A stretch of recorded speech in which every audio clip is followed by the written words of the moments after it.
Hello everybody, Betch Tribe here, and today we'll be making a guide for deck building in Pokemon Pocket TCG. Disclaimer, I'm not the best player of this game, so take what I say with a grain of salt. Firstly, I'm making this video for a friend who is new to this game and new to card games in general, and I think it'd be nice to help him out with a guide. And this is also for all other new players out there who are just trying to, play the game and, they want to win a couple matches. There's first things I'd like to address is I see an issue with how new players build their deck, and that's having as many Pokemon lines, that's from basic to fully evolved Pokemon, in their deck as humanly possible. This is bad deck building for two reasons. One, your opponent only needs to kill 3 Pokemon at the most, if you have an EX less, before winning the game. And secondly, you only have 4 slots on the field, 1 active, 3 benched.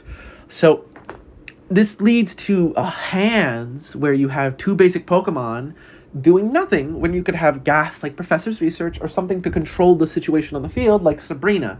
Because of these reasons, you never need more than 4, I prefer 3 Pokemon lines, but this means we need to make all the Pokemon in our deck count.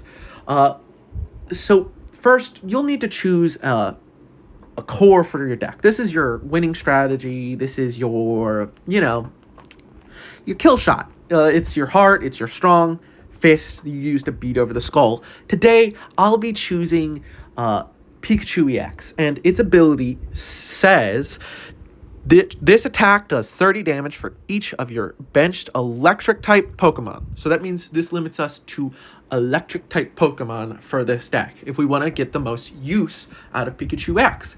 Also, we will need at least 4 Pokemon lines, for this to get to its maximum potential. So for its first partner, I'll be selecting Electrode. This is a good all-rounder. He can come out, he can beat up, he does a lot of damage, and since we have to stay within the electric type, I think he's the best obvious choice. Also, Voltorb is an okay basic Pokemon. For the second partner, we'll be selecting Zebstrika.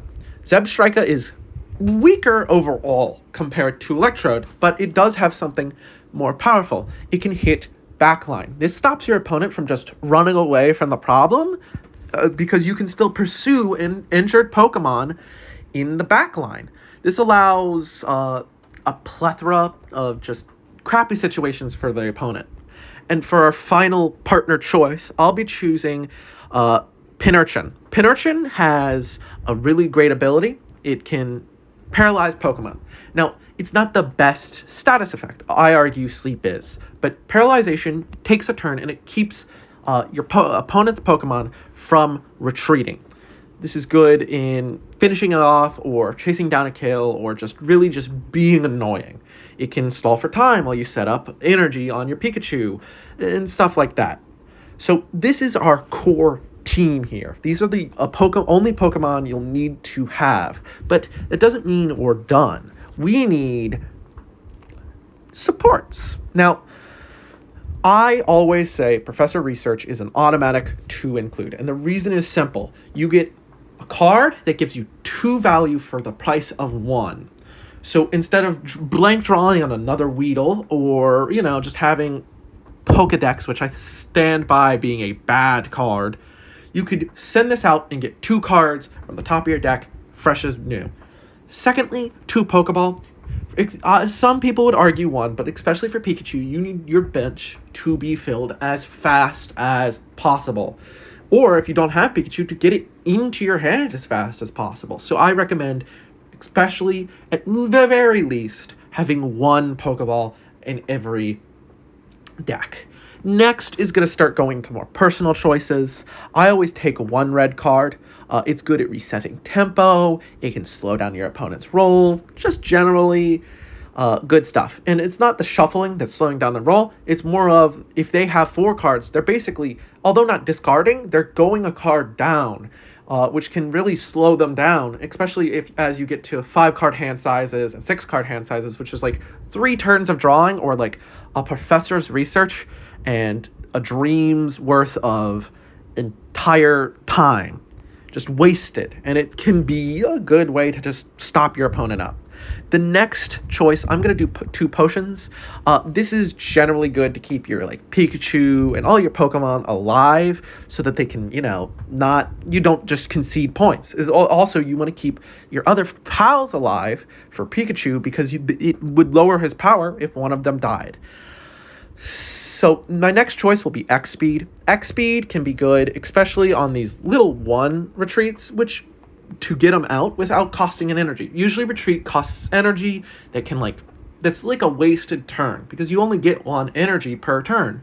So it's a good way to just get injured Pokemon in the back without having to, waste energy and waste a turn. Next, I'll be taking Hand Scope. This is good just for knowledge gathering. If I see my opponent has some, like a Charizard EX and they have a Charmeleon right in front of me, I'll try my hardest to kill that Charmeleon before the Charizard can come down. And it's a good way just to see what's coming. It can also be good with Red Card because you can trade in your Red Card and then see their new hand, or you could do vice versa, see their hand and then decide if you want to use your Red Card. Next, we'll be doing 2 Sabrina. Sabrina is a good control. It forces your Pokemon to switch out the current active Pokemon. This allows you to change the tempo of the match. It can switch out problematic Pokemon for you. At the very least, they'll be taking the cost of a retreat to the face. It's just good at setting them back at least a turn or putting pressure on them. So you got a couple more options.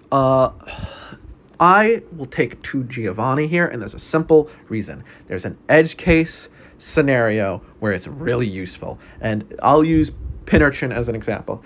Say you're fighting a 70 HP Pokemon. Usually, with a 30 damage, like Thundershock here, it would take 3 turns to do the killing blow. But with Giovanni, that'd only be 2. And it's good to kind of push your opponent on less time. The more time you give them, the more time they're likely to get their big card out with all the energy it needs on it. And you just don't want to give your opponent time in this game. This is all for this deck. Some of these are personal choices like Electrode and 2x speed and 2 Pokeballs, but I think it can be a good guide to think more logically on how you build your deck. Again, I will stress this enough.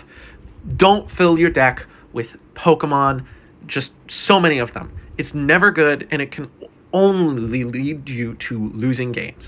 But at the end of the day, go with what makes you have fun in these games. Don't play a deck that makes you miserable. And to my friend out there, please use this. Please, dear God, it's just so many bad choices. I see so many cards like Lickitung in there, and it's just, I dislike Lickitung. That's personal choice. I just think he looks ugly. If your favorite Pokemon's Lickitung, I'm sorry. Your taste was garbage from the start. Anyways, have a good day, and goodbye.